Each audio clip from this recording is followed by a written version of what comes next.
Keith real quick. I'm in another quote here, so we're gonna walk this around. I gotta make this really quick. Okay, so we pulled up the customer. I've been talking to him on the phone back and forth. He wants to get a new landscape installed so he can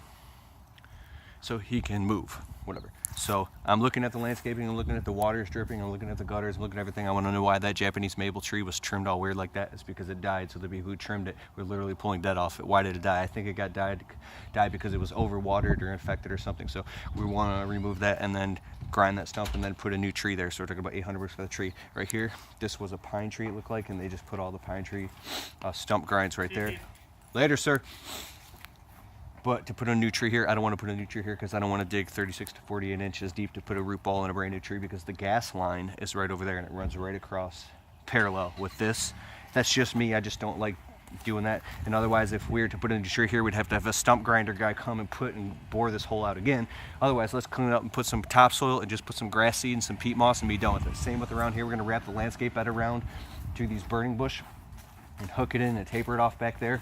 Throw some tall fescue back, grass seed and peat moss back here. After all this is cleaned up, we're gonna take these boulders in a cart with a dolly and just move them to a better place in the backyard and carve out a brand new landscape edge. I told them to put Weigelia, wisteria, or dogwood shrubs, a row of those between 4 and 7 shrubs, counting out whatever is 48 inches per shrub. And then in front of it, we're just gonna put some hostas and some lilies here. We're gonna put creeping myrtle, creeping juniper, or pachysandra right here with a brand new tree. So it's $800, blah blah blah. I told them we could bang all this out in like 5-6 hours. I told them you're looking at $2,600 plus 2 yards of black mulch. I told them normally a landscape quote like this would be $4,000 minimum for us to rip out and redo a landscape, between $4,000 and $7,000 up to $12,000. But I said, you know, $4,000. He's like, well, we only have a budget of $1,500 to do this job. $1,500. I was like, well, I said, I'll make you a deal. Excuse me, you're just state.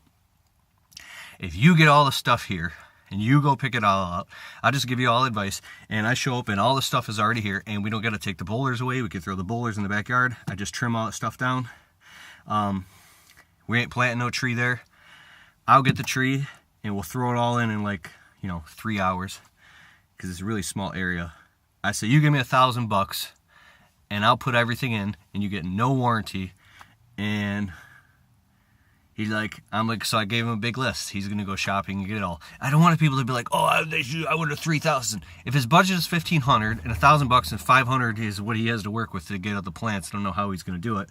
He's gonna go buy cheap little rinky-dinky plants and get it all. So I'm putting all of the stuff on him. And I even communicated with him, and in the contract it's going to be all on him, no warranty. He has to provide everything, and we're just going to put it in.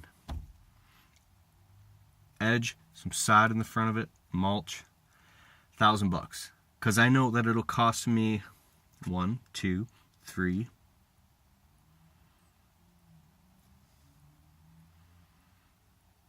$50. There's no way he can do this for $1,500. It's going to cost him $1,700 because I'm not paying for the mulch. So I got to call him back and talk to him again. Whatever. Because I want to make $600 off that. I bet we could do it all, the whole thing, in under 4 hours. I want at least $600 profit in 4 hours. And I want to go to another job and make another $400 and make $1,000 in that day. Okay. Why am I so embarrassed about making $600 profit? I know for a fact that I'll make $600 profit off of that. It just, I'm like so ashamed and embarrassed. Oh, you're so stupid, Keith. I would never do that job for under $6,500. You're lowering and destroying the industry. Okay, so if the guy said, I know he said what he said. I could tell that he was telling the truth, that he said he knew it was $1,500. If I can make $1,600 off of it in half a day or by 1 o'clock, why the hell wouldn't I mean, $600 profit. Why wouldn't I do that? Why wouldn't I do that? Unless I had, I don't know. I'm stupid. I suck. Because, fuck, I used to work all week for $600. There's some people watching, they're like, dude, oh my God. I can't even have gone too far. You could be like a multi-millionaire with a yacht and a helicopter pad, and then some richer dude flies up like in a platinum-coated helicopter. Okay, I'm done.